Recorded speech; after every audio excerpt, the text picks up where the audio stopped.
Hey everyone, Irene here. Welcome to this video, to this channel, and to this entire world of healing trauma, nervous system health, and all things neuroplasticity.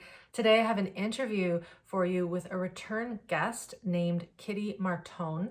In 2021, we did our first round where we talked about the gut, hormones, and we really dove into sleep.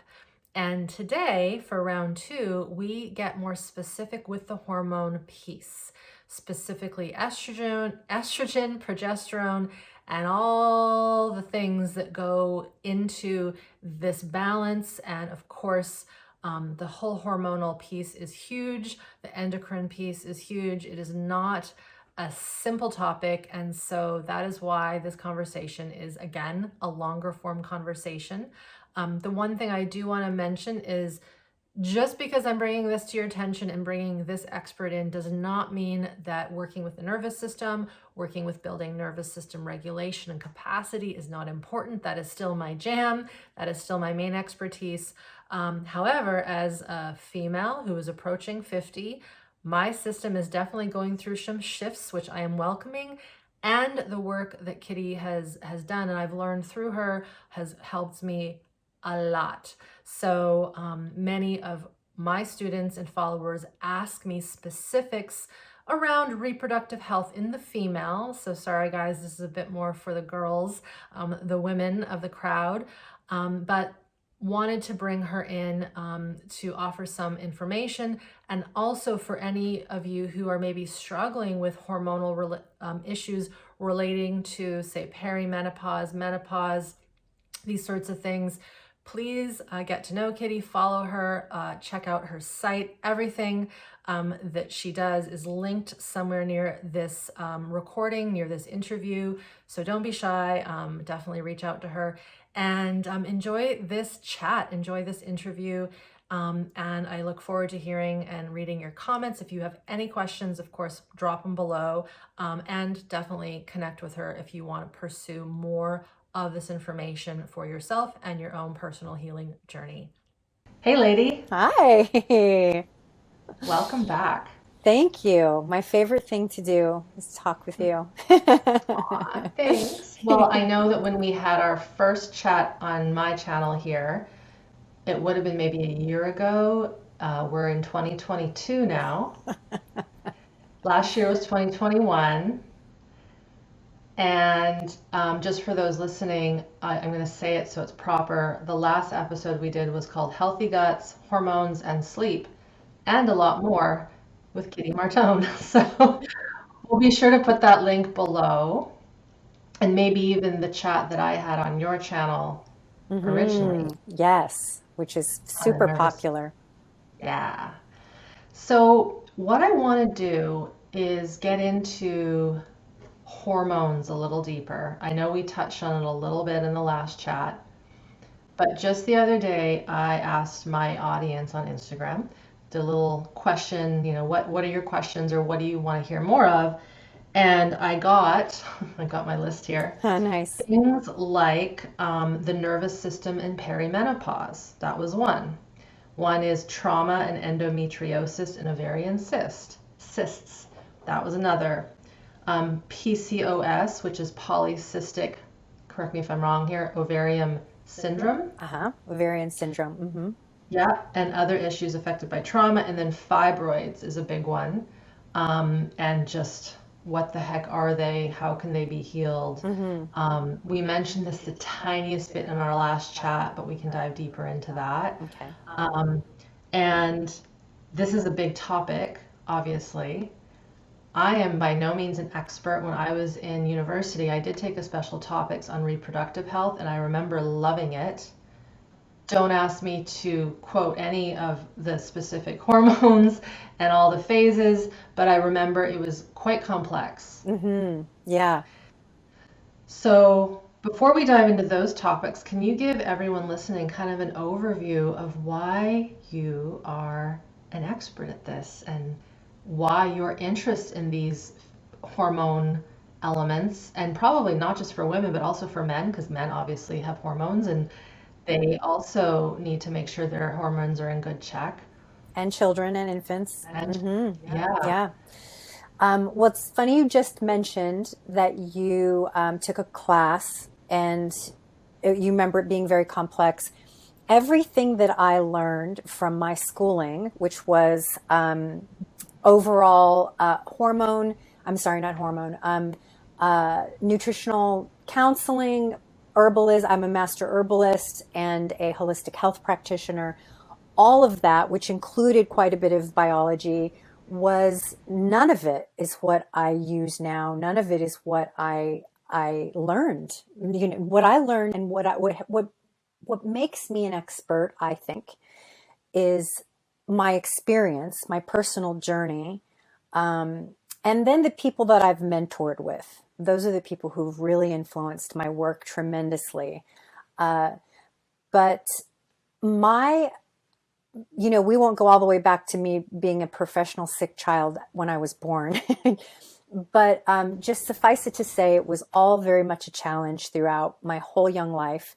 And then when puberty hit, it was like, I don't know. It's like like a demon inhabited me. And all of a sudden, it just got so much harder. And then autoimmune issues showed up and all of these, it like puberty compounded everything.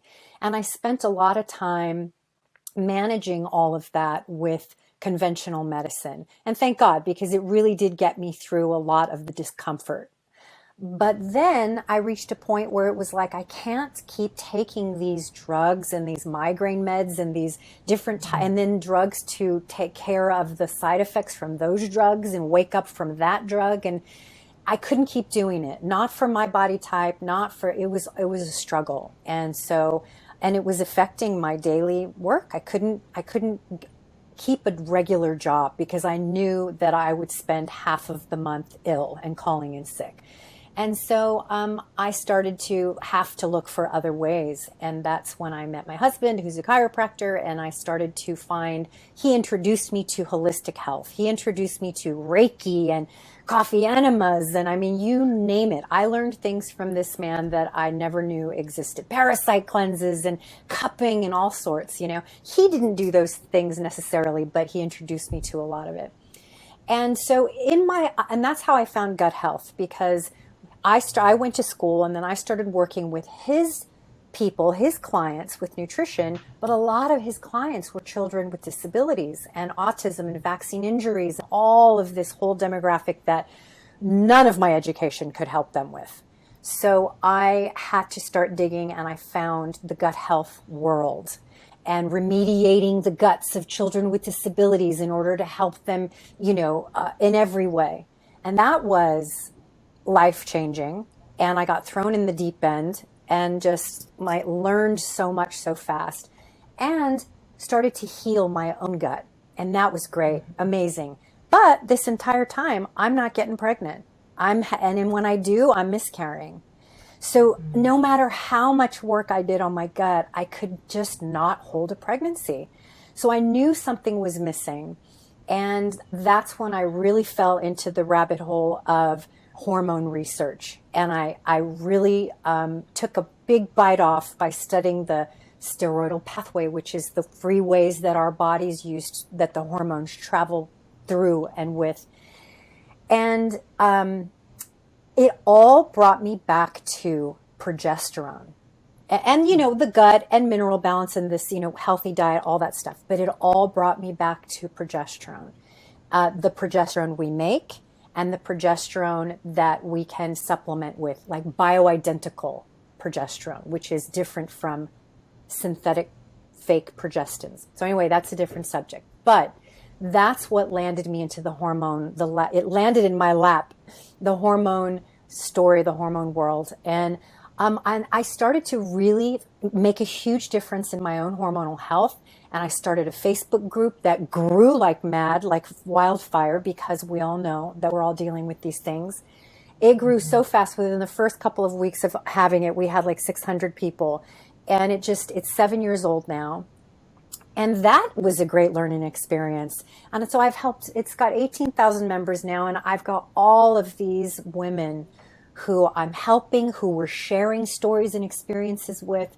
And I feel like that's all of that, which is the cliff notes, right? It's the short version of Yeah. everything, has made me, I think, the expert that I am with this stuff. Beautiful. And that is the estrogen dominance support group, correct, on Yes. Facebook. Yes. So I'll say that one more time, but we'll link it near this show, estrogen dominance support group on Facebook. Yes. So everyone check that out. Before I ask you to give us a crash course in hormones and what they are and what the main sex hormones are and some of those pathways, I'm pretty sure you can do that for us. Similar to how I will break down all the nervous system Awesome. pathways and right. I want to address one thing because I get this a lot on our videos when I have an expert on, or even me on my own show, talking to my, say, students who have gotten off of, say, benzodiazepines. I just had this comment today and I wanted to bring it up. I won't read it verbatim because that's not important, but I was interviewing one of our students, Holly is her name, and that's okay that I say her name. She's allowed me to do that. And she found my work because she was having a heck of a time with her withdrawal from benzodiazepines, which she went on because of a pretty significant trauma in her 20s. She went through hell getting off these benzos, and I've spoken to so many people. I've worked with clients, and I'm sure you have, who have been trying to get off of some of these very strong pharmaceutical drugs. And a lot of doctors don't know about this. The people prescribing them don't know about this. Thankfully, my MD knows about them, which shocked me in a good way. I'm like, thank God, there's a reason why you're my doctor. And she was like, no, they're evil. They're evil. They're evil. They're evil.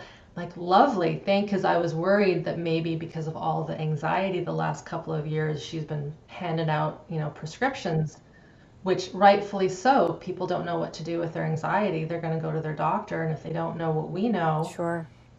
they're then on this drug. The reason I share this is because you and I are not medical doctors. Correct. We're not psychologists. We're not psychiatrists. But we have so much information from studying, working, practicing, observing, and experimenting on ourselves. So I wanted to just put that out there because it's a new idea, concept for someone out there to click on a YouTube video or a podcast and get information from people who aren't trained medical professionals. And I say that with quotes. And I say that because, one, I will say I'm all for medicine when it's appropriate. I wouldn't be able to walk if it wasn't for orthopedic surgery. I wouldn't be sitting here. Exactly. So I want to, it's almost like this is my disclaimer for those that might be a little skeptical that here we are, we're not medically trained, and yet we do know a lot about human health and healing the body. And I think you are a testament. You are glowing, you're clearly healthy, you figured out your stuff. So I wanted to just put that out there. I don't know if you have any comments on that because you must get that. I get it all the time. And yeah, I think we need to, use kid gloves a little bit and be gentle with guiding people. But I also think it is time. We are in a new world now, and it happened 2 years ago. It is a war against self-care. You can only look at the only place that you can look to for your health is a medical doctor, is science. And that is absolutely, I hold hands with science. I hold hands with my medical doctors as well. But it is time for us, especially as women, to embrace our natural ability to nourish, to encourage and instill self-healing. And it's time to learn about our bodies and not be afraid of our bodies. And the time is now. And so people like you and I, we don't take the place of medical doctors. We never will, ever. No. I am literally a research machine, and I just am sharing those messages. I'm a messenger. I'm not doing tests on people. I'm literally sharing valuable information. And I just will add this last comment. There's this 17-year rule. Forgive me if I brought it up in our last show, but it bears repeating. It's a 17-year rule where research that gets discovered by scientists doesn't make it into practice in the office with a doctor for 17 years. You and I are facilitating this, speeding this up. So it's like I'm looking at this information that's coming out and taking it to people and saying, hey, take this to your medical doctor. Show them this study that was just done 5 years ago and on thousands of people. And so I feel like we're almost like a bridge. And that's all I'm going to say about that. But yeah, I agree with you. You're accurate, and I've never heard the 17-year rule, but if I think about when I did my research in exercise science and biomed science for my master's, and I was in the data around exercise, I think we talked about this last time, the importance of resistance training and aerobic capacity. And if you looked at what the research said and then you looked at the recommendations and say like the American Health Association at that time, that was like kind of the gold standard, it didn't line up. Right. And so the studies are showing a person needs vigorous, like can barely talk kind of intense exercise at least 3 times a week for 45 minutes. Lifting heavy weight, 80% of your maximum. And then you look at the recommendations in the doctor's office and it's like, go for a brisk walk 3 to 5 times a week. Right. What? Yeah. It doesn't line up. And so there is this, it's like a chasm between the actual research and what's getting into the clinicians' offices. Yeah.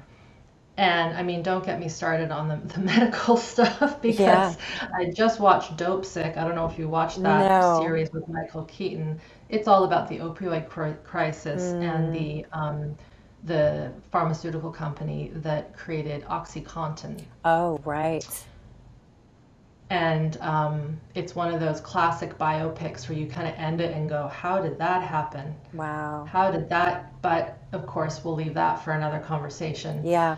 Yeah. Anyways, all that to say, I think this is how I wanted to start, kind of a strange way to get into this, but the self-care thing is so important. And I just did a lecture on the difference between survival self-care and repair self-care to kind of put out this question, why do we wait until we have to have the surgery? We have to have our uterus taken out, for example, which has to do with what we're going to talk about today, until the cancer shows up, until we are diabetic, which is huge right now in Western populations. Why do we wait until the doctor finally says to us, you better take care of yourself, as opposed to that self-initiative? And I get into that in that talk, which a lot of it comes down to our trauma and our nervous system and how we were forced to do things that maybe we didn't want to do when we were kids, or things were always rewarded. Like if you do this PE thing or this healthy thing, you will then get a prize at the end. Yeah. So very little of our self-care was self-initiated. There was always an external prize. Right. Or you're going to get the love if you do this right. So that's just another thing that I'm looking at, is really having started my career in fitness. Why everyone knows they're supposed to do these things, how come we can't? Like, what's going on there? Right. Anyway, that's so me, because I even mentioned it in one of our talks, because I never was a workout person. I wasn't very athletic. I wasn't very good at any of it, and so I had no desire to do it. And I was very blessed to be, in a way, it's a blessing and a curse, to be really thin, like too thin. And then, so never really felt like I had to work out. And now that I'm in my 50s, I'm like, oh boy, whoa. the level of weakness and atrophy and how The easily I muscle get wasting. hurt when I do. But you inspired me so much, and I have completely, this is the most committed I have ever been. And I do at least 27 minutes of pretty extreme, I don't know if extreme, but consistent cardio and weight bearing stuff in this plate fit class. It's like a vibrating power plate. And then, Great. yeah, and I power walk there and I power walk back, which is a mile both ways. And so it's very, and I've been so committed and I see the difference. I see, and it's been, but it took me, like you said, for things to really look like a problem where I was like, wow, this hip is not feeling any better. And at whatever it was, all these different things before I really committed. It's a shame. I'm glad. That's so good to hear. Yay. Keep it up, everyone. Keep it up, or start if you haven't yet. All right, let's dive into hormones. What's the best way for you to give us a crash course on, the hormones? If I'm someone who's just like, what are they? What are the sex hormones? What's an androgen? Is that the same as testosterone? Like, Mm-hmm. give us your spiel there, my dear. I don't have a spiel. I'm going to make it up right now with the education in my Perfect. brain. Okay, they are, I like to say they're like, I guess like chemical messages. It's a type of language in our body, in our bodies, and they get sent. They really do conduct a lot of our behaviors. Now, this goes hand in hand with the gut because our microbiome and all the microbes in our gut, nothing happens without the gut first. Nothing happens without the microbes deciding that it's going to happen. So the microbes, which are they create a language also, a chemical language, and the hormones create a chemical language, and together they conduct our bodies, how we look at something in the world, and how we receive it, and then how we react. That feeling is created by these messages that are sent. And so many things can inform these messages or can create these messages.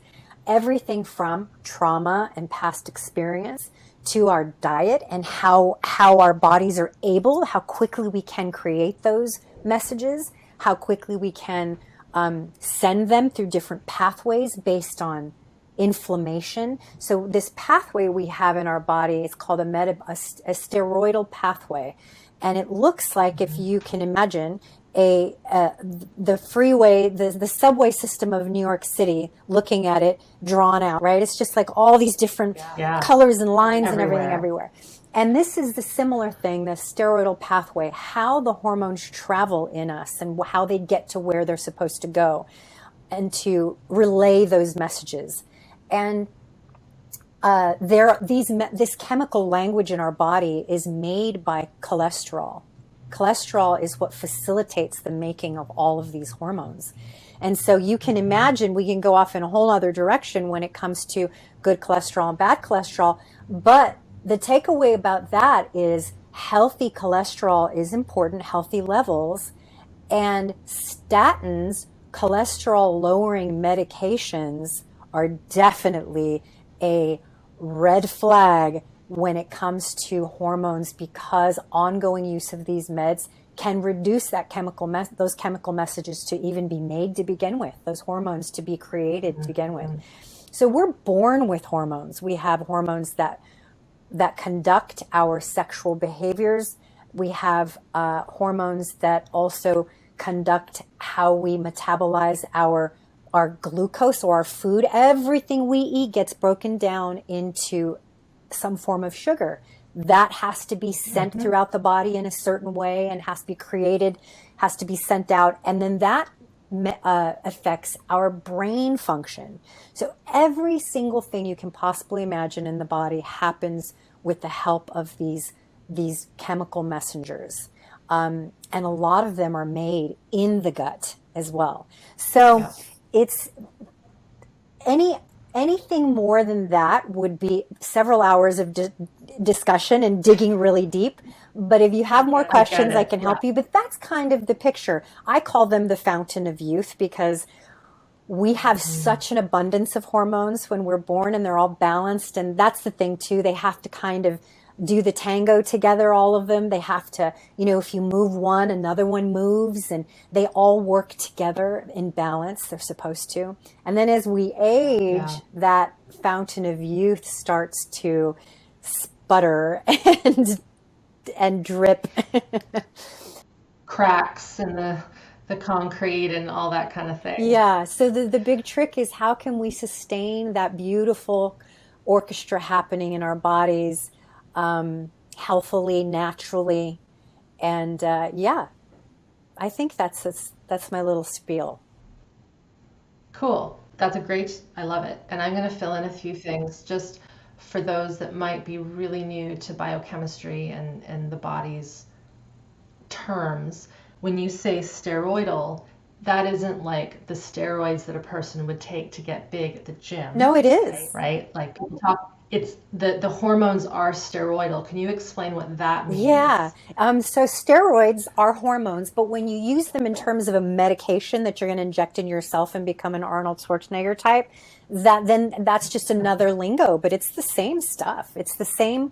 They're just Yeah. using an abundance of it, and they've synthesized it in a lab, and they've just mixed it with human growth hormone and all these other things, and they're doing it for a specific reason to grow bigger muscles and and other, more stamina and things like this.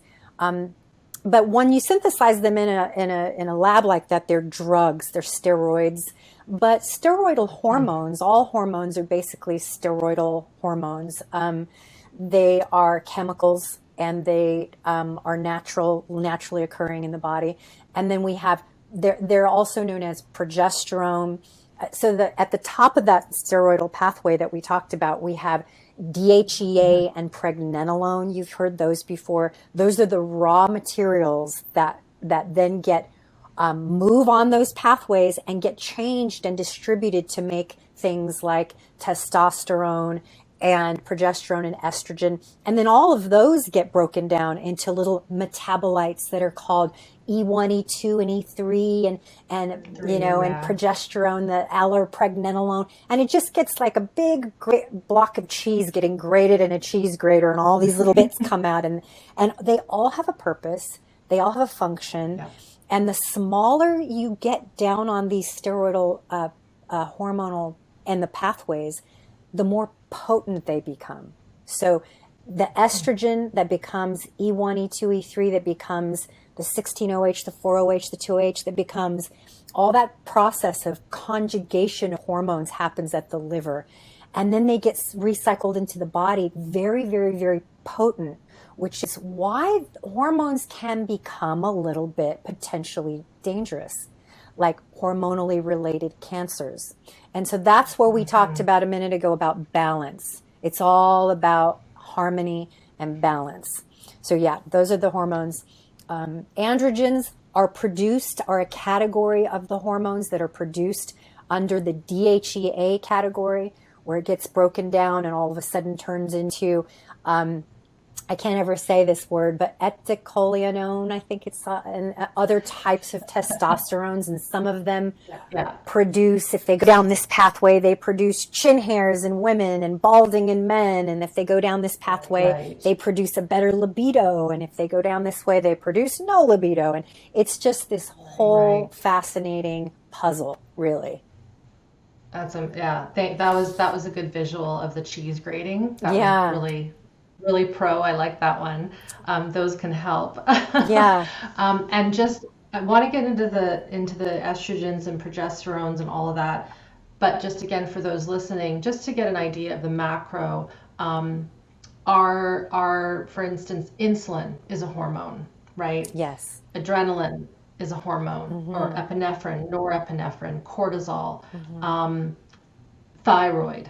Mm-hmm. I'm sure I'm missing some of the other ones that aren't sex based, but those are also released from the master gland up top. There's the signals, and then it sends out the cavalry in a way to go to the glands to say, produce this Mm-hmm. and do your thing. The best visual I ever saw of a lot of the hormone pathways was actually in the coloring books. If you've ever come across the anatomy coloring books, the one on physiology, if anybody wants to geek out and teach themselves some of the specifics, those coloring books are beautiful because it has the pathways, and then the hormones are obviously different colors, and they have like the little person that shows like this gives you energy, this puts you to sleep. There's I like need melatonin and that. all that. I need It's that. really good. That sounds really cool. So Well, yeah, you made me physiology realize coloring that book. I left out an entire part of this, the pathways, which is the endocrine system. So all of these Yeah. hormones, you were saying they get signaled in different places in the body, and is the glands that these hormones are coming out of, basically. So we have the pituitary, the pineal, the thyroid, the thymus, the adrenal glands, the ovaries, the testes, gonads, and we also have and then we've got the uterus, and so that's all part of the sort of gonad, testy, ovary region. And yeah, so we have that whole endocrine system that are the glands that create. I don't say create; they put out these hormones. Forgot about that part. Important. Yeah, no, it's all good. That's why we're both here. Okay, so if we come back to this idea of some of the questions that people had around where should we start, Kitty? So there's the if we really focus on, say, female health for now, the common things that occur, let's even just say in a healthy female. Sure, there's some trauma in there. Maybe their diet isn't perfect, but they're doing okay. What occurs kind of in that perimenopause? Maybe even there's perimenopause. What's going on with the hormone shifts Yeah. as a female ages? So perimenopause is the time before our cycle ceases to, I don't even want to say exist because it's just not true. We have cycles beyond menopause. We're not bleeding. We're not producing an egg, and we're not shedding the lining in that way. So it's the Hmm. end. It's you no longer have ovum, you no longer have eggs, and you've come to the sort of end of potentially being able to bear children. Um, Hmm. and that perimenopause state is kind of a relatively Western and fairly new concept, because Mm. apparently human beings were never really meant to have a or notice that it was even happening. It just cessation, just it was like the end of the period. You just stopped bleeding. Apparently, this is according to ancient text and medical literature from a very long time ago in other countries, other cultures who don't even experience menopause or don't experience those changes before the menopause. It just stops bleeding, and that's it. Well, something has happened in humanity and in the human creature that creates a kind of warm up to things sort of breaking down or sputtering, or where we lose the hormone balance is no longer balanced. And so women will start to miss periods, or they will start to bleed extremely heavily, and nonstop. They, their libido goes. They start to lose all these different. I'm telling you, the signs of perimenopause, Yeah. which also leads into estrogen dominance, which we'll talk about, is just, I mean, Yes. almost everything from joint pain to dental health to asthma. I mean, things you would never guess. And then the obvious things like swollen breasts and the bleeding and the, migraines and you name it, fibroids, endometriosis, you name it. So these Mm. things are relatively new on the scene to the degree that it's almost just pervasive now with women, and it's starting a lot earlier. And they're Younger. a lot younger. And there are some, there's a lot of literature out there that talks about potential reasons why. And one of them is the birth control pill. It came on the Hmm. scene with the boomer generation, and in a very, very using hammers to kill ants type of way, like just the amount of, they were using horse urine called Premarin, and some doctors still do, which is just not cell resonant with our own hormones at all. It's horse hormones. Just massive amounts to stop the cycle. And progestin came on the scene, which was a synthetic version of progesterone, which makes you believe you're pregnant, and stopping your cycle, stop you from ovulating. So this could be playing a role. So there's also something that came on the scene in the 80s and is very pervasive now, which is xenoestrogens. And these are chemical estrogens that are mostly man-made in our environment. And in our body, they mimic estrogen. I think in 10 years, this is going to be looked at as one of the most under-researched and under-recognized culprits to what's going on with our hormonal health these days with women and men and children and infants.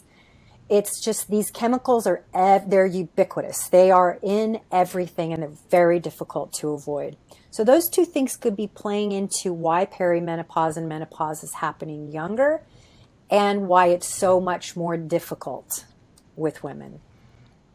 Can you give what is an overview of the xenoestrogens? Because that actually came into my schooling back in 1996. Nice. When I was doing nutrition and the reproductive course that I mentioned. But for those that haven't come across, like, where are those coming from? What are they? Yeah. And I said that it'll be looked back upon as the most overlooked because I don't know that we know entirely all the sources of them. But for an example, they're saying BPA, which is it's in plastic. I know polyphenol. Phthalates. Yeah, I can never say it either.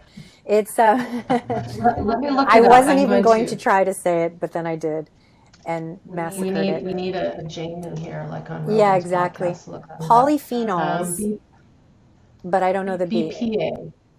It's PA, right? BPA, yeah.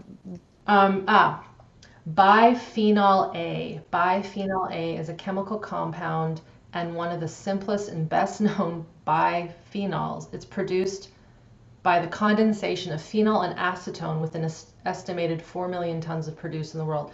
So the Huh. acetone thing, this is the whole water bottle thing, right? Yeah. Well, plastics. Plastics, All basically. plastics. So even when but see, now they're finding out that even the BPA free plastics have some form of similar xeno, but not the same as. That one, the thing with the BPA, I think, is it's very unstable. Like it leaches into fluids and leaches, you microwave with it, or go out to Yeah. dinner and they microwave with it. They put it in a lot of stuff, a lot of petrol-based chemicals, which is a lot of beauty products and a lot of lotions and a lot of makeup, a lot of hair dyes. I mean, it is even in the ink that's used or the receipt paper for receipts when you get a receipt from the store. Yeah. Even those have this. I don't know if it's the ink or paper, but it's so it's very Debbie Downer news because it's also it's everywhere and it's hard to But so what I try not to overwhelm people with that. And just Yeah. start with the little things. Like look at the things you use the most. If you use chapstick every day or you use sunblock or you use a particular type of detergent, look up those things that you use constantly. I wouldn't go after things that you use once in a while. And look up those things, look at the ingredients and go on to uwg.org, which is a watchdog company that looks after us in this way and lets us know. And you can look up each chemical and it'll tell you if it's cancer causing, if it's, how is it transferred, how can you use it, if you can use it, safe ways to use it, all of that. And start there. But what they do in the body is the body recognizes them as estrogen. And then, and this is not good because estrogen is one of the hormones like testosterone. And even so, testosterone ends up getting converted to estrogen when it becomes dangerous potentially, breaks it down to that estrogen, and they are very potent. And estrogen is something called mitogenic, and that means it causes cells to divide and grow, just like a fetus or an embryo. That's what we need it for. That's what we want it for, those reasons. We also need it in the body for a lot of different reasons. Estrogen is not the enemy. It is not, we need it for cognition. We need it for all kinds of things. It's very important. We have receptors in our brain everywhere, but it needs to be managed by, and I say this a lot lately and I love it, estrogen is the lion, progesterone is the lion tamer. And I love that. So, for years, people have looked at estrogen and progesterone as female hormones. They've looked at progesterone as a pregnancy hormone. They are both of those, and they are so much more. So the problem with this mimicker is that it creates this abundance of estrogen in the body, and progesterone can't cope. And so we have this estrogen dominance problem that does not show up in lab work. They don't know how. I think you can find xenoestrogen levels in urine tests that are different from hormone labs. So we have this chaos with people taking hormone labs and saying, the doctor's saying, you're fine, your hormones look great. Meanwhile, you've got this xenoestrogen load that is wreaking all sorts of havoc. So that's why these need to be paid attention to. And we need to learn how to get a handle on this problem ourselves. Yeah. It's interesting if we think back to, the old ways of our grandparents storing things. There was no Tupperware, there was no plastic. It was in, glass, ceramics, on a plate. It wasn't put in a Tupperware container or these convenient methods of storing things. So that's interesting. And when you were talking about the estrogen and the progesterone, and it's about the balance, it made me think about glucose, blood glucose, and that we need glucose for our brain, obviously, and all of our cells, but we don't want it overflowing into our blood. It needs to be dropped into the cells in the appropriate way, in that balance. So it's kind of the same thing, because I think sometimes when there's a misunderstanding of hormones, people might think, well, now she's saying that all estrogen is bad. It's like, no, it's about it being excessive and this mimicking hormonal element from these xenoestrogens. Yes. Correct? That was a great analogy, the insulin, managing your sugar. And when you have too much sugar, there's not enough insulin to manage that sugar. And that's where, and just like the xenoestrogens and estrogens, it gets stored in fat. I don't think insulin gets stored in fat, but the sugar gets stored as fat. And that's where we have this issue, like, oh, we're getting fat because we're eating sugar. Well, why is that? We need sugar. Well, because we have this hormonal imbalance where our bodies are overloaded with this particular chemical or substance. Same thing with the xenoestrogens. Our bodies are overloaded with it. So it stores it in adipose tissue, belly fat. It stores it in, the ovaries, in the breasts. And what did we say about estrogen? It is mitogenic. It causes cells to divide and grow. So if you've got these xenoestrogens and estrogens on your ovaries, in your uterus, around your uterus, in your breasts, around your thyroid, what's going to happen? It's going to grow things, because that's what it does. And so we have to, this is the goal now, is to eliminate them, to detoxify them, to bring balance, to encourage progesterone production, we don't want to discourage estrogen production, but we want to, this is super, super, super important. Going back to the gut. So we talked about the liver conjugating, grating like a cheese grater, grating down these estrogens. breaking them down and dumping them into the bowel ultimately is where we get rid of them. I might have mentioned this in the past. We have a whole colony, we're supposed to, of microbes in our bowel called estrobolome, like estrogen, estrobolome. And they're all in there to do this amazing thing, to chomp down all those nasty estrogens, metabolize them, and then help you to poop them out. And this is tremendous news. That's what they're there for. Guess what they eat? They eat prebiotic fiber. Guess what 75% of Americans are deficient in, or anyone on a Western diet? Fiber. So this sounds complex when we're talking about all these chemical messages and this and that and glands and metabolic pathways and steroidal pathways, but it really, really comes down to what are you eating? How are you digesting it? And are you pooping it out in a sufficient, effective amount of time? That really is, that's how we can start to manage some of this, right? There's a whole other part of it that you are an expert in, but that is such a huge part. You've got control over that. You can feed those estrobolome. You can support liver detox. You can detox xenoestrogens that apparently collect in the skin because we put lotion here, we put sunblock here, we put perfume here, we put chapstick here, all of that. Mm-hmm. And we can sauna, we can do heat therapy, cold therapy, we can do dry brushing. There's all these beautiful home remedies, home things we can do in our own home that can help us manage these scary things.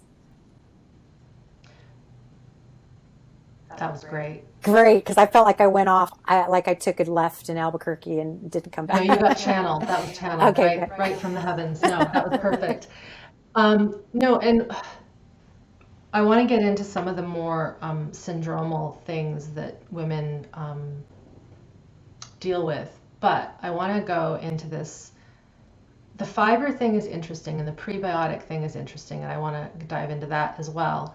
But what really I'm feeling and hearing is that for someone to work at balancing their hormonal state, it isn't enough to just take the supplement. There needs to be a whole rejig of how they're eating, how they're resting, how they're caring for their bodies. And so even with what we're talking about here, as we might call this more of a holistic self-care concept, and I want to talk about onas, your product, the natural products soon. You can take those, but if you're not cleaning up all the other things, not that it won't help. It might help, but there's the other things. Yeah, it actually might make things harder. You have to do it all. Yeah. Sorry, and I think that's that kind of, no, not at all. I think that's that 180-degree shift from medical model, which is, yes, if there is a massive infection and you really need some antibiotics, you might need to take those, right? Or a broken bone, go get it fixed. Very much cause and effect. But with this stuff, it requires a little more effort, really is the best word to say it, and dedication. And like you said, the sauna, the dry brushing, the diet, the movement, the trauma work. Are you still using birth control, for example?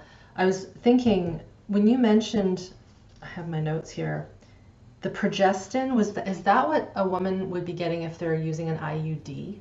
If they're using a medicated IUD like the Mirena coil, okay. Yes. You can have a copper IUD. That's just a IUD that's made of copper, which I also am not a fan of. But yeah, the medicated progestin. Okay, I just wanted to make sure because like you said, it basically makes the body think that you're pregnant. Mm-hmm. Is that what you mentioned? Yeah. It does a lot of things. Okay. It disrupts communication between the pituitary and the ovary and the hypothalamus and the ovary. So that communication does not exist anymore, which is what a lot of these benzos and anything that affects your mood, that takes away anxiety, that takes away depression, think about what we're saying here: depression, anxiety, these are emotions. And what did we say earlier about hormones being the way we receive things and how it makes you feel about it? Well, that is Exactly. right. So these drugs are designed to hijack your endocrine system and do the job for you, since you and your doctor feel like the job is not being done by those glands. So we're going to give you this, and it's going to hijack that, turn it off, so to speak, but make you believe you're pregnant so that you don't get pregnant. That way you can have sex at will and do whatever. And and it normalizes your period. That's great. Oh, it normalizes your period. So that's good. It'll take away your migraines and maybe even your acne. How awesome, right? And it sounds great, And right? But it interrupts communication between this beautiful steroidal pathway we just talked about and this beautiful endocrine system. All these glands are communicating with each other, with the gut. And now we've shut off communication. We've introduced something synthetic. Progestins, I believe, don't quote me on this, but I feel like I just learned this the other day. Progestin is one molecule different from the progesterone our body makes. And that sounds harmless, right? It almost sounds genius. But it's just one molecule enough to go from being able to give progesterone to a pregnant woman to causing miscarriages in a pregnant woman. That's the difference between progesterone and progestin. That's why they don't give the progestins to pregnant women, but they'll inject pregnant women with progesterone and give them tons of bioidentical progesterone to keep them from miscarrying. So this little molecule difference has changed the whole way your glands speak to one another. yeah, it's like a fallout kind of in a way, like a nuclear fallout. And what I was actually thinking about when you were talking about that, it's like hydrogenated oil. How is it any different? There's just a bit of hydrogen on it, Yeah, right. right? When we Right. think about vegetable oils that have been turned into margarines, and it's like, well, it's still an oil. It just has, if you look at the biochemistry, it's like you said, one little, but we know how toxic hydrogenated oil is. Yeah. Yeah. So it comes back to, it comes back to this idea of just how essential it is to get the organic nature back into our system Definitely. and get it running the way it was meant to be run. As you said, many other cultures and ancient texts, females didn't have these issues that we're having. And so it really isn't the female system, it's what the environment is putting into and onto the female system Yeah. and the male system and all the systems it's creating this havoc basically internally. And that was very interesting what you were saying about how these xenoestrogens they land in the tissues, in the breast tissue, in the ovaries, in the uterine wall, the thyroid. The one thing I have been doing the last 2 years is I've been doing a lot of detox with the use of a mineral called zeolite, which I've talked about in another show. I'll link that below. And now I'm going to talk personal, but the one thing I noticed in taking this consistently, in addition to some rashes that were clearly getting stuff out of my body, is my breast tissue no longer ever gets tender around my cycle. Great. Ever. It's gone. It's so strange. And the mass has decreased, which I prefer. And it's just like, and there have been little rashes coming around out of that tissue over the last 2 years, but it's pretty much cleared up. And it just makes me wonder if that weight and that tenderness was nothing to do with my biology. It was these foreign agents that were kind of attached in that tissue. And through this detox and all the other things I do, it's just released all that Yeah. bad stuff. What do you think Minerals, about that? yeah, I love that you said that. Zeolites are basically minerals, right? Hmm. And they Yeah. are and what is cholesterol? How do you make cholesterol in the body? You need very healthy fats and you need minerals. Yes. And so I said earlier, much earlier on, I said, gut health and minerals, those things are very important. And mineral balance is really kind of the foundation, if you want to say the root of the hormonal balance. If before we jump onto progesterone and jump onto Vitex and herbs that help to, encourage hormonal production and balance hormonal production, we have to go even deeper than that and talk about our diet again. And what do we eat in Hmm. a regular day that helps us make these hormones? And this is a high quality, high fat, animal fat diet. Hmm. And this is also a, high cholesterol as well. People think like eggs and high cholesterol. Talk about I 17-year rule where, the research didn't make it. know. We're talking about 30, 40 years here with people Yeah, still it's gonna be thinking that 50 eggs, soon. yeah, with people still thinking that eggs are bad for you and whatnot. And I mean, high quality eggs, we're talking about high quality food here, right? Because as high Yeah. quality as you can afford. Well, these are all the Yeah. building blocks, the minerals and the vitamins and the phytonutrients and the antioxidants. These are all part of a densely nutrient rich diet and foods that you Hmm. can absorb and that you're digesting well and you're uptaking, and you're then giving your body the raw materials to make the raw materials of pregnenolone and DHEA and go down the line until you get down to estrogen. It's all so beautiful. And again, we have the tools in our own kitchen. We have the tools to grow these things, to, ingest these things and make a difference.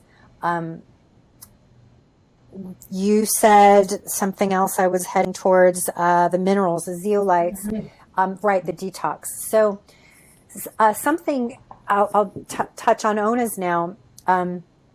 Onas is a plant-based hormone support. So they're all natural, bioidentical hormone creams and oils and serums. And one of the things that happens that I think is tremendous, and there's no research out there for this, it's so sad, Hmm. is that in my 8 years experience now working with progesterone, is seeing women get terrible rashes right away from something that's limited ingredients. And this isn't just the Onas product. I'm talking about when I started back in the day using whatever I could find. Having women get these rashes, like really scaly, bad, where they're like, I'm having an allergic reaction to the cream. And I say, Hmm. are you sure it's the cream? What could you possibly be allergic to in this cream? It's so clean. And they're like, I don't know, but it's terrible. And I'm scared. And I'm like, Hmm. let me present this to you. What if it's tolerable, if it's not bleeding, you don't have fever and you don't need, please go see a doctor if you have those things. But if it's tolerable to you to increase your dose and apply to the area for another couple of days, I'm telling you 100% of the time that women did that, it got better. Now, there are women who wouldn't dare, who were like, no, this is scary enough, I'm done. And that's fine, I respect that. But For 100% of the sure. women that went ahead and powered through, like you're saying you did, not with progesterone, but with your zeolites, it passed. Yeah. Yeah. And I think it's because our receptor sites are filled with this garbage. And this Yeah. detoxing, the progesterone is Oh, detoxing it. It's pushing it out. detoxing. I love it. Okay, I want to talk about that a bit more, but first, for those that might not know what Onas is, can you give a little history of this company, and what it is, who developed it? Because I know there's a history behind the founder. I'd love to get that, and then we'll get into um, tactics and protocols and things that people can think about and all that. I just love this so much. It's like a dream. It's like when you get messages from Hmm. God that are like, you are on the right track, girlfriend. This is one of those Hmm. messages.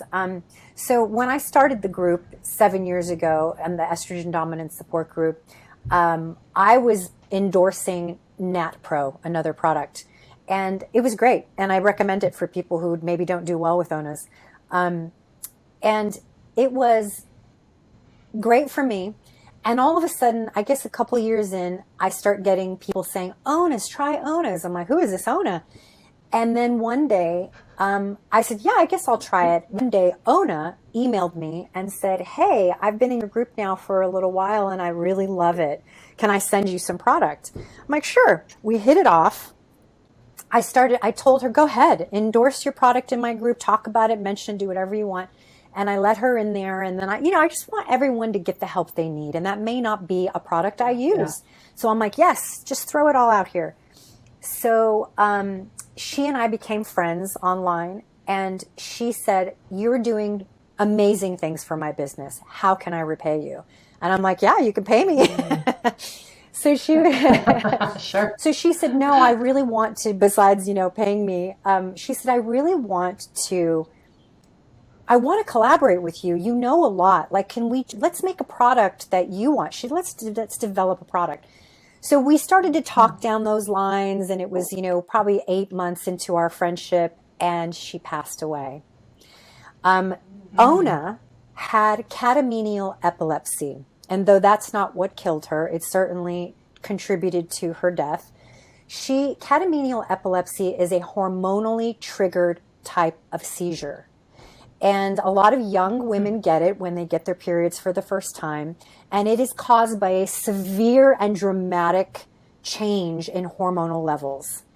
And primarily being a crash in progesterone and not enough progesterone to begin with, and a surge in estrogen. And sometimes it can be the dramatic drop of estrogen as well, triggering seizures. And these can be once in a while, they can be every month. And she had a very severe form of it, and she discovered that progesterone from her doctor was helping, but she felt like she needed more and higher strength. So her husband, being the amazing chemist that he is, decided to make his own progesterone for her. And he made a 20% cream and a 10% cream. He made different varying degrees of it, varying strengths, which helped her tremendously. Now, progesterone is not a drug. If it is compounded in a pharmacy and prescribed by a doctor, it can fall under drug, but bioidentical micronized progesterone can be purchased at over-the-counter online on Amazon, at Walgreens. So that's what people don't realize about that. It's a plant-based product. And so it cannot be patented, which is the original reason why pharmaceutical companies created progestin. How can you make money on something that you can't patent? So what did they do? They altered that one molecule and made progestin. And that's where the birth control pill came from. That's where Plan B came from. That's where Mirena coil and medicated patches and plugs and everything you can think of came from, is estrogens, like Premarin, and progestin. So she created this incredible company. It really resolved her, it managed her symptoms tremendously, and decided she needed to get the word out. And that's how I met her. So then she passes, and I try to reach out to the husband, but he's really grieving. And so I let it go. Well, COVID happened, and the business took a dive. And he reached out. He had gone through her emails, and he saw our exchanges, of which he didn't know much about. And he was like, oh my goodness. And one day I woke up and I get this email, and there's more to the story that I'll share with you another time, but it was so beautiful. I had just visited Sedona and had what I can only describe as a spiritual experience. And I woke up, and it was an email from him saying, I'm offering you the job as CEO of Onas, and you just need to do what you're already doing. And he said, but if you'd like to, you can also help me with these things. And I said, you know what? Yes. So not that I needed another job, but I knew this was a passion project, and that I was going to carry on Ona's story. And so that's where it all came from. And that's why I'm here now, kind of carrying this torch.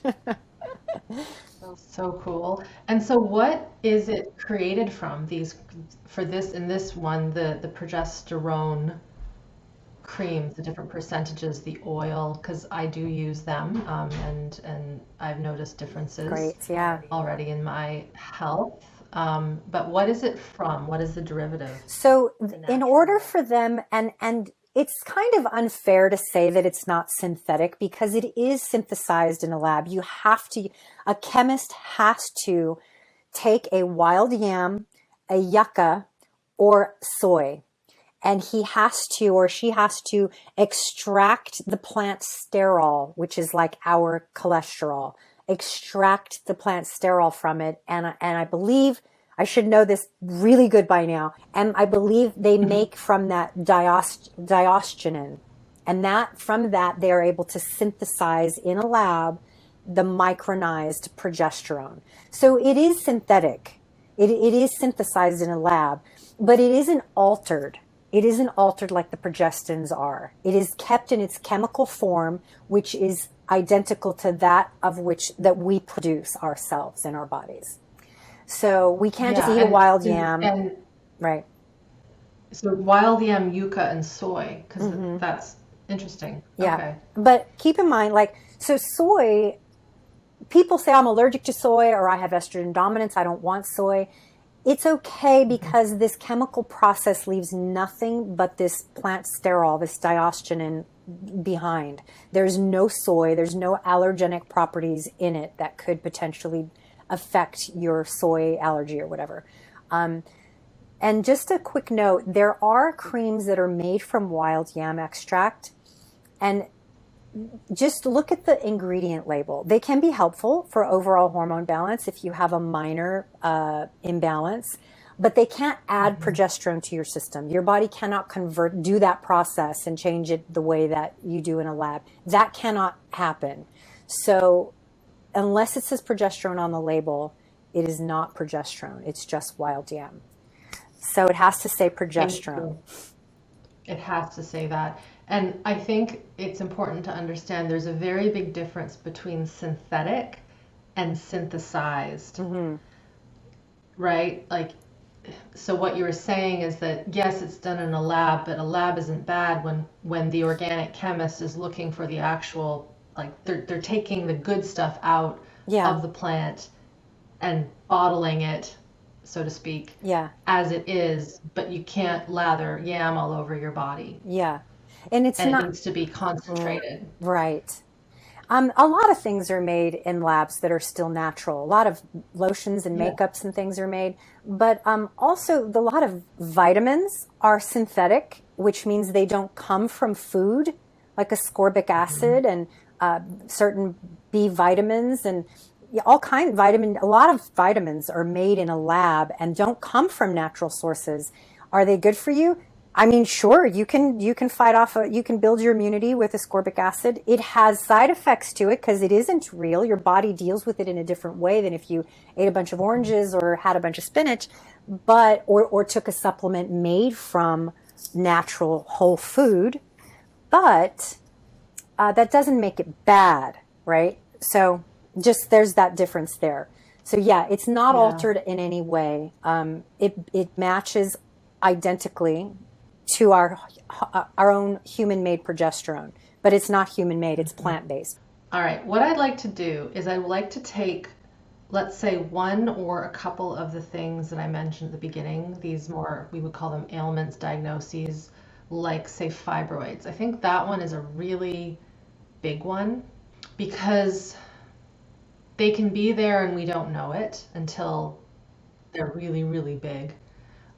So if you were to just, do a little case study on what a fibroid is, how it might show up, and how balancing these hormones, figuring out the estrogen excess, adding in progesterone.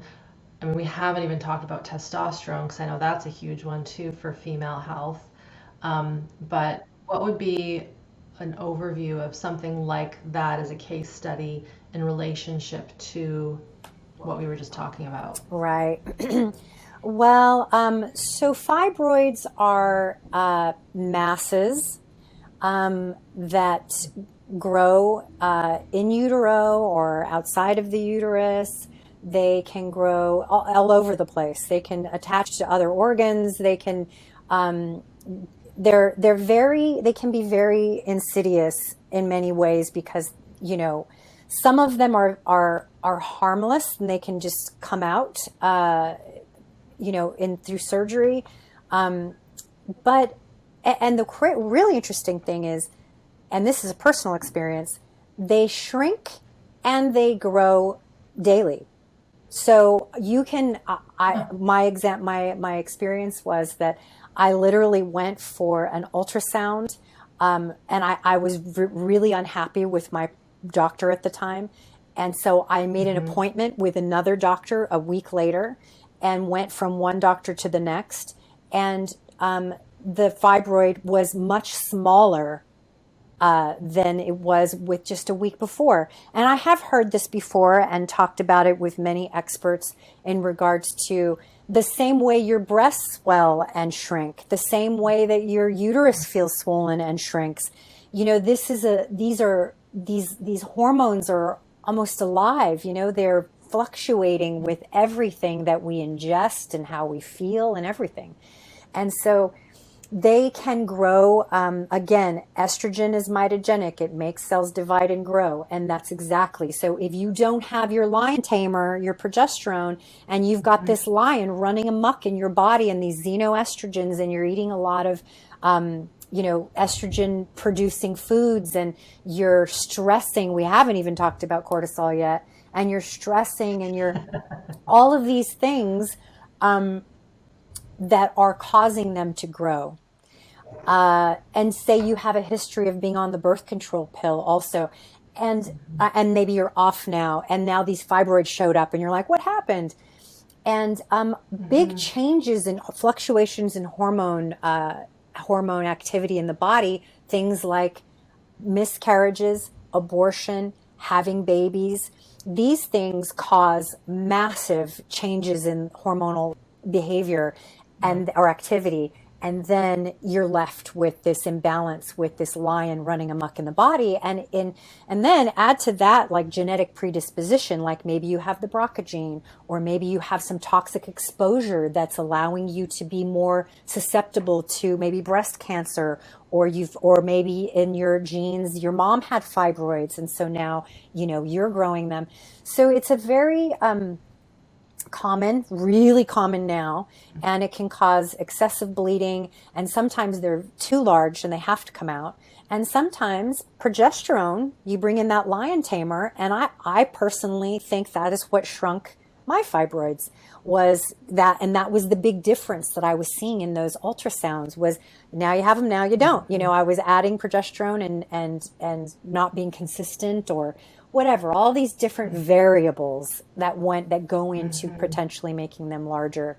So I always say, definitely get that checked, definitely find out where it is and the size of it and what that medical doctor thinks of it, and maybe get a second opinion even. And don't hesitate to ask your doctor for a prescription for progesterone, for micronized progesterone. Maybe they'll help you, because if they give you a suppository, now you're putting that lion tamer. I've never used that analogy. Right up there.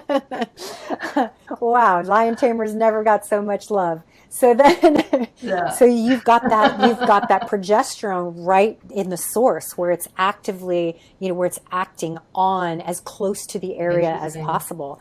But if they don't want to, then, consider doing it yourself with an over-the-counter product like Onas and using that progesterone. So, yeah, that same goes for polyps, same goes for cysts. These are all masses. They're all growing, right? They're growing, they're proliferating like a cancer, right? And so, so this is kind of like that remedy. And, so yes, that was I'm just looking at my notes so I don't forget for some of the questions that people had. Ovarian cysts. Is polycystic ovarian syndrome just, I'm ignorant to that. Is that just many, or is there something a bit more unique about PCOS? Yeah, it's the growth of these cysts on the ovaries that there's an androgen component to this, to PCOS. and that we bring up the testosterone, where, you know, testosterone is going through this conversion, can be pushed towards making estrogen. It can convert to estrogen. Some of these hormones are interchangeable, and depending on your level of inflammation, your level of stress, it can get converted, which is why some women can take testosterone and gain weight. They want to take it for muscle, you know, gain, or for more stamina, or for more libido, and they end up gaining weight and they end up getting acne, and it's because they're pushing it and converting it to estrogen. So PCOS used to be just showing up in younger women, but now it's just, I mean, I've seen it in everyone now, every woman now, every age, and not so much menopause, but yeah. So same thing. We've got a progesterone deficiency. We've got a cortisol problem. We've got a lot of inflammation in the body, and estrogen running amok. It's usually the perfect storm. So I'm kind of seeing these balls dancing around. So we've got obviously stress, which we're not going to talk about because that's a whole other 4 hours. But I think this is where the trauma piece, for all those listening, it's really important. Is all of this is important. Diet is important. Looking for maybe a natural hormone supplement important, and then the trauma thing, because some of the questions were, what about trauma in this trauma? And it's like, yes. The more you can regulate your nervous system and work on all the stuff that's keeping you in that fight, flight, and freeze, awesome, because you're basically getting to that root level that's potentially tripping these hormonal pathways off in chaos or shutdown or overactivation. So that's all very important.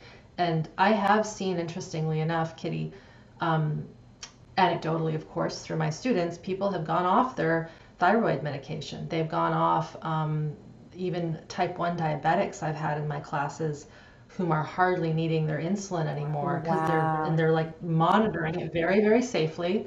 And they're like, this is insane. Just by tuning into not just, they've had to work at it over months and months and months. But as they get more regulated and feeling their internal system, becoming friends with their system, learning how they need to either socially engage or not, all the things with the parasympathetic, they're noticing their need for less insulin in a type 1 diabetic. That's incredible. Most people would say that would be impossible in the normal medical community, right? So that's when you know it is. I also it is possible. Well, and I just want to put that out there just to remind everyone listening who you're here because you're interested in my work and the nervous system work, and then you're here, Kitty, to give this other piece. They're equally important. Oh, if I may just, I know the stress thing is another conversation, but if I can just throw this one piece in there. People think, like estrogen, people think cortisol is the enemy. They say, I've got to lower my cortisol. I've got to lower it. Indeed you do, but your cortisol is your lifeline. It is coming in there to reduce inflammation and to save you. It is not the bad guy. What needs to be addressed is the root, like the work that you do. That's something I kind of help people with. I can say take holy basil, and I have a product called Calm Cream that's actually CBD from hemp with progesterone that helps downregulate your cortisol. But why do you want to downregulate your cortisol? Maybe if you're having a panic attack and you're in a moment. But if you have chronically high cortisol, or you always have and now you're bottoming out, this is a sign about healing that aspect that you are so good at, that you are so good at helping people to recognize this. Because this is the part I want to throw in there. Cortisol, guess what makes cortisol? Progesterone. So up at that top again, DHEA, pregnenolone, progesterone, and you come down a little bit more and you've got cortisol. It shunts progesterone to help make cortisol when you're in need. Well, who's in need of cortisol? Me. I mean, everybody. Everyone is more stressed than we've ever been. And not just, times have certainly been harder for other people, but times are harder in a different way now. And now we have these chemical assaults. So when you are in such demand of cortisol, your lion tamer is too busy, with the whole circus now. And Totally. because I'm really getting some mileage with that analogy. That's a And good one. so he's busy with the whole circus, and now you're progesterone deficient. And you go get your labs done, and your doctor says, you don't need progesterone, you're fine. Meanwhile, that progesterone's getting shunted to make cortisol, which then is triggering adrenaline. And you're having heart flutters, and you're waking up at 2 a.m, and all of this stuff is part of the same orchestra that needs harmonizing. So the cortisol is a huge component. Thank you. And I didn't know that was the precursor to cortisol. That's really interesting. And yes, cortisol is needed. It's, like you said, it's anti-inflammatory. Hence why we give people corticosteroid drugs when they have a massive flare-up of inflammation. Right? Yeah, So exactly. very interesting. I have a question. You mentioned estrogen producing foods in your last little bit. What are these foods? Phytoestrogens are basically in every plant, but they're concentrated in certain plants like cruciferous vegetables and soy. And it's the reason that the seed cycling that I might have mentioned in the past is a nice way to help balance natural food way to help bring some balance to hormones and after you've had a baby and stuff, because it's basically taking, maybe you can link it in the show notes. I didn't know I was going to bring that up, but it's basically rotating out 2 types of seeds, which is, sesame seeds, sunflower seeds, pumpkin seeds, and flax seeds, and doing them along your cycle. You rotate 2 for 15 days and 2 for 15 days. And you put like a, raw, organic, hopefully, and I put them in smoothie or sprinkle them on oatmeal or whatever. But and they're so potent. These phytoestrogens, these phytochemicals in these foods are enough to help bring balance to food. But if someone doesn't have good estrobolome at the bowel, they're not doing good things at the liver. Maybe they have MTHFR. Maybe who knows? They have all kinds of things going on at the liver and bowel, and even taking the healthy version of estrogen, healthy forms of estrogen like flaxseed or organic non-GMO soy, eating these things can still be a problem for some people. If you go online and you Google soy and estrogen, you will get 100 different opinions, and they're all going to be different. Half of them are going to tell you that soy causes cancer. Half of them are going to tell you that it actually prevents cancer. And the truth behind that is that it really depends on what you're doing with your estrogen. It depends on what your body's doing with it. And so phytochemicals, phytoestrogens are meant to help support the healthy pathway of estrogen. So there's products like DIM, like diindol methane, which is a chemical from broccoli and other cruciferous vegetables that's natural, that helps convert the bad estrogen to the good estrogen. But if you don't know what you're doing with your estrogen and you take DIM and get worse, that's a perfect example of all the different things that each individual human does with their hormones. Interesting. So the estrogen producing foods are, it sounds like the seeds, some of the seeds you mentioned. Is Seeds that correct? and plants, yes. Flax and pumpkin are the ones you take in the follicular phase. Definitely look in the show notes and confirm. I'll have it exact for you because I get it confused. Sure. And then sunflower and sesame are the luteal phase seeds. And yeah, but you know why? They are so rich in minerals too. They're those Minerals. I was yes. going to say minerals. Yes, and then plants, all plants have phytochemicals in them, all of them. Phyto is plant, phyto means plant. And so an estrogen, so plant estrogens. It's just really Go ahead. Sorry, I cut you off there. I don't even know what I was saying. No, and then I'm going to also say, just so people aren't going, what? Phytochemicals? Phytochemical does not mean it's a chemical that's bad. It's just the correct. It's chemical from a plant. Phyto means plant. Yeah. Same. Chemical is from the plant. It's not like a bleach chemical. Right. Chemical It's is a just good chemical within food. yeah, chemical just means the substance that is made up of, something from the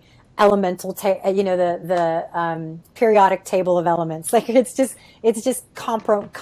comprised of, different elements. And we make chemicals. We make brain chemicals in our gut, serotonin, GABA.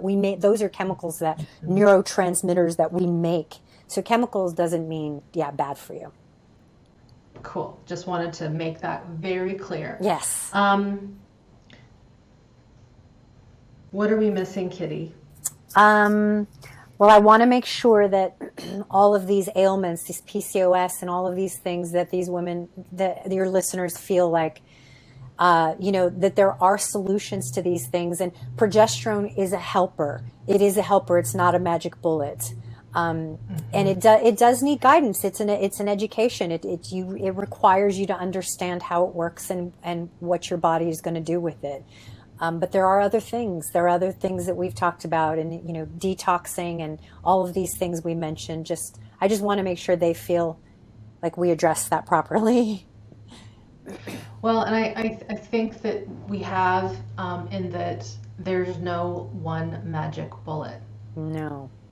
The thing that I think is really important to pick up from what you were just talking about, if we look at fibroids, cysts, all the things that might go a bit off that cause trouble in, say, the female system, it's a multidimensional approach. It's not just one quick fix magic bullet in this case, because there's so many factors: diet, detox, these xenoestrogens, stress, history, genetics.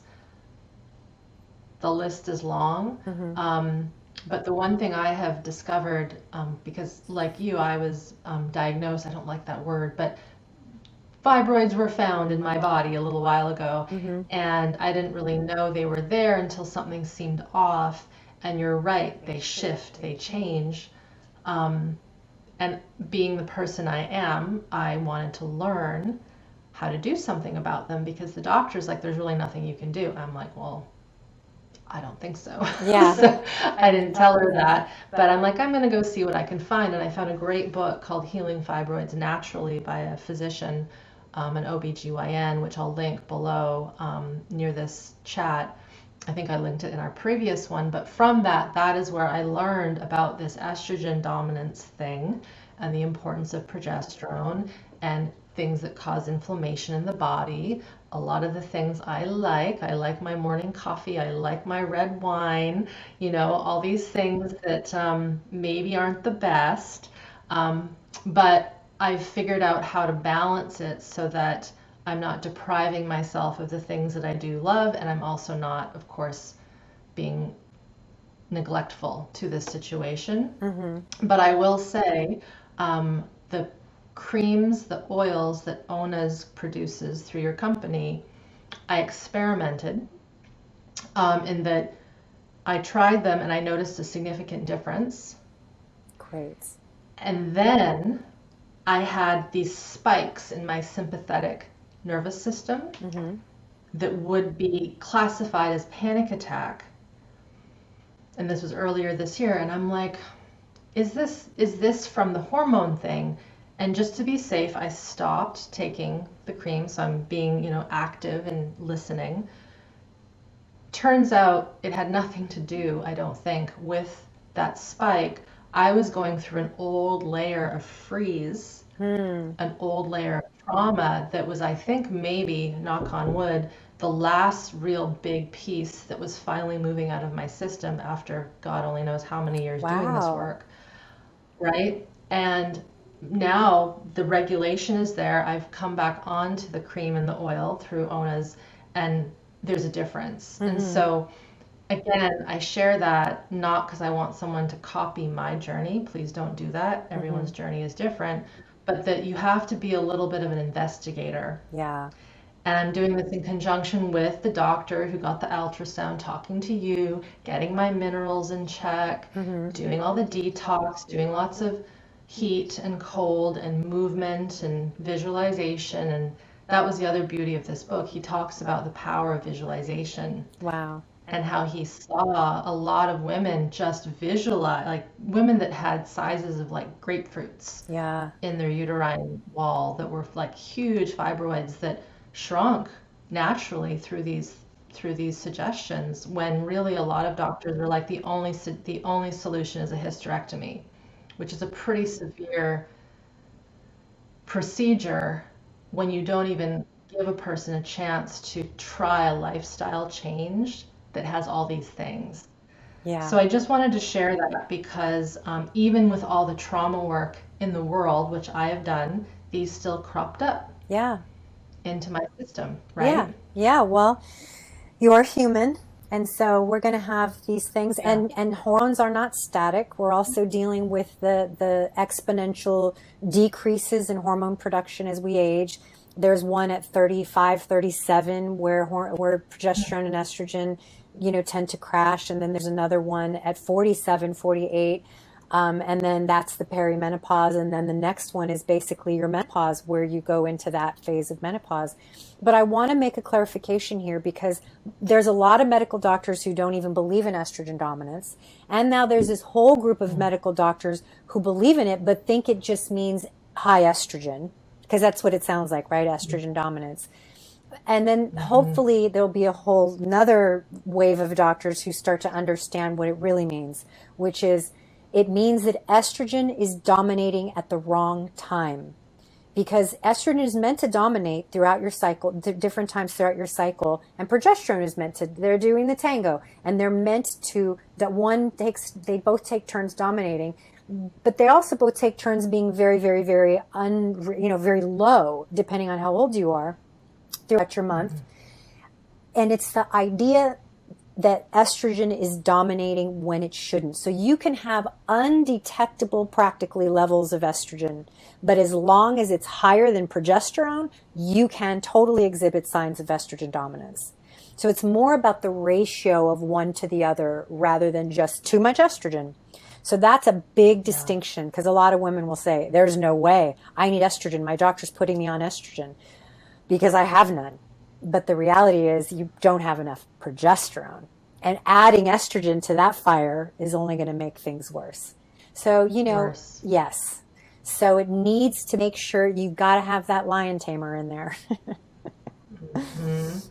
So if someone is like, okay, this sounds like maybe something I'm working with, dealing with, um, my sense is your recommendation is find a good doctor that's willing to do tests hormonally. Is there something that, what's your general recommendation, knowing that this is going to go out to people all around the world who have very different medical systems? Some might not have access to a naturopath, some might have access to a physician, but they're not willing to do these tests. What is your kind of kitchen sink suggestion to this? And of course, there's your group and learning through you. And what do you say? Well, knowledge is power. So that's the first thing that we need to remember. So, joining my group or similar resources like that, following doctors on social media who are famous for these things, like Jolene Bright.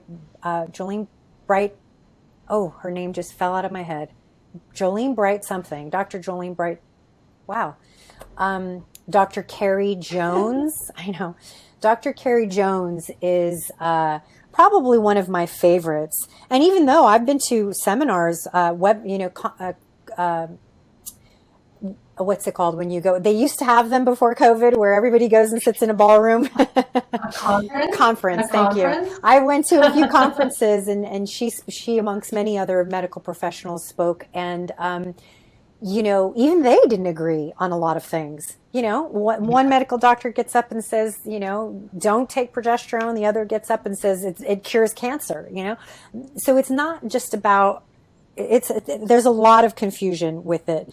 But so education, follow some experts, do some research. You can get on PubMed and just put in fibroids and see what comes up. Fibroids and Mm-hmm. fibroids, cure fibroids. Like, you can look these things up. But it really Mm-hmm. comes down to your level of comfort with self-care. I personally was at the end of my rope with all of my medical doctors, and I fired a bunch of them. So I did it all on my own with the help of Dr. Ray Peat, Dr. John Lee, Dr. Platt, Dr. Ray White, all of these experts, Dr. Katarina Dalton, these people who've written books about this stuff. I went down that rabbit hole because that's what I'm comfortable with, reading this stuff and absorbing this stuff like a sponge. Jolene Brighten, Dr. Jolene Brighten, and what was her name? So that's my level of comfort. I'm okay with self-medicating. I'm okay with trying things. I was at the end of my rope. I was ready to try anything. I was ready to do coffee enemas. I was ready to do it all. Some people aren't. Some people really want to be handheld and by their doctor. That's okay too. I would suggest you look for a functional doctor and not just your conventional medical doctor. I feel really bad for people that are on the NHS and, you know, Australia and even Canada, because it's very hard to get access to over-the-counter hormones. And although onas does try, we do definitely ship everywhere. It's really up to if it makes it through customs, right? Because they're legal. They are legal. So there's that. So that's my kitchen sink thing, is education, resources, ask lots of questions with people who know more than you. And then what's your level of comfort? Are you okay with self-caring a little bit, you know? Give yourself some boundaries. I'm going to do this for this much time. I'm going to do this for 3 cycles. I always recommend do 3 cycles, do 3 months. Even if you're in menopause, I still call that a cycle. You still go through a cycle. Don't tell me you don't. Go through a cycle, things change, you know, the moon is full, you feel differently. There's always cycles. You know, give yourself some parameters that you're comfortable with. But I think it's time for us to start, like we started the show with, the self-care is super important. But yeah, of course, if you can find a good doctor, amen. Send me his name or her name, please. You know, if you have a good telemed person who's down with all this and who listens to you and who's not just doesn't want to just push drugs on you or cut it out of you, send that person our way, please. You know, amen to that. So I really love, and this will be kind of the ending, I think, for our chat, because we have definitely gone. We could talk for days, Kitty. Is self-care and the comfort level that one has with self-care. And from my experience, at least, and I know my students, the more education you get on board, which is what you first started with in terms of the kitchen sink, the more education you get on board and the more diverse education you get on board, and of course, the more healing you do at your nervous system level, you become more attuned to exactly what you need. And then you get a little more daring at trialing things and listening and being your own scientist of your own body. Yeah. And I think that is super important right now. I think we have to really take ownership of our health and figure out what works and what doesn't and how things are supposed to work. Yeah. And knowing that that shifts and changes based on our mood and the day and, like you said, the cycle. So Yeah. It's like, you know, when you twist your ankle, you know, and you go inside and you put ice on it and you take an Advil and you elevate it, or you get a stomach ache and you drink some ginger tea, or, you know, maybe you don't eat for the day. You know, why can't it be that way with our hormonal health? You know, we feel a lump in our breast and we go, okay, you know what? I'm going to do castor pack, and I'm going to, you know, reduce my estrogen intake, and I'm going to, you know, and I'm not saying don't go to the doctor for a lump in your breast, but, you know, you're not going to go straight to the doctor because you have a stomach ache either. We're so terrified of our bodies as women. We're terrified. Everything is cancer. Everything is going to get cut out. And I don't want that anymore. I want people to embrace both resources, your own and also the medical profession, the medical doctors. Embrace them both. It's very important, and I left it out. The 17-year rule. So this is how amazing the whole 17-year rule thing is. Progesterone is still referred to as progestin in the literature so you can look up studies of progestins and progesterone, and they use the word interchangeably. Progestogen, progestin, and progesterone. They literally will say progesterone can cause cancer, and they're not talking about progesterone, and you read on and you realize they're talking about progestins. That's how confusing that was. So a lot of literature will actually not even discern between progesterone and progestin, as well as your own medical doctor. They'll say progestins are not good for you. Progesterone is not good for you. So this is changing now finally. And that really needs to be pinpointed, and put a pin in that. Thank you. And even though we're kind of wrapping up, Yeah. there was one thing that you said well over 45 minutes ago that I want to actually add in. When you were talking about your students, clients who would start using these creams and they would get the rashes, and they would freak out. And I get it, because anybody that has followed my journey knows that I was covered head to toe in what looked like third-degree burns for 2 years. Wow. And so for me, when I started detoxing using the zeolite mineral through Touchstone Essentials, which is the company that I love, I started getting these expressions that tested my resolve for trusting that my body was doing the right thing. And it was very effing hard, because it made me remember how horrible it was 10 years ago when I was dealing with these just expressions that made no sense. Wow. But I was like, I'm going to trust this. I'm not going to use any cortisone creams, which in the past would have been kind of my savior and healing grace, because it would work, but we also know that represses it more. And it was tough, and I got all these things coming out. I had these weird things, and now they're pretty much all gone. But I think in many ways we have missed the mark in teaching humans that a symptom doesn't necessarily mean bad. It can mean healing. But of course, you have to be discerning. If you have a massive abscess that's, going to cause a blood infection, that's a completely different thing than a rash that's just spontaneously appearing when you start using something that's healthy, or maybe you're having a tough time with a family member and you're getting a symptom. It's like, this isn't an illness, this is an expression of the body healing. And we're so new, I think, generally speaking, at what do we do when these things start to come out, and how can we really just ground ourselves, trust, not be stupid about it, but just watch it, and like you said, take care of ourselves a bit better, shift a little bit that week, decrease our workload, do what we have to do. And what I have learned over the last year and a half with this is, wow, if we really give the body the time, and we're not, reckless with it, it actually starts to heal and find its way out. Yeah. So I wanted to add that in, because I remember that when you said that, I thought, I could see why someone would get freaked out about that Sure. and not want to continue. Oh, I had my progesterone journey was a psychotic episode of anxiety. I passed a fibroid, or a polyp that was like a banana. I thought I was having a miscarriage. I had, Oh, it was wow. incredible. The detox in me when I started progesterone was enough to make anybody quit. But I didn't know. I was teaching myself, and I had to raise my dose to really get through that. And I did. I got through it. It was incredible, though. I mean, it was enough to make anybody say, progesterone, are you crazy? Yeah, it's the resolve and trusting your body. And yeah, it calls your inner warrior out. That's a great place to end, I think. Thank you so much, Kitty, for your time today. So much fun. Thank you.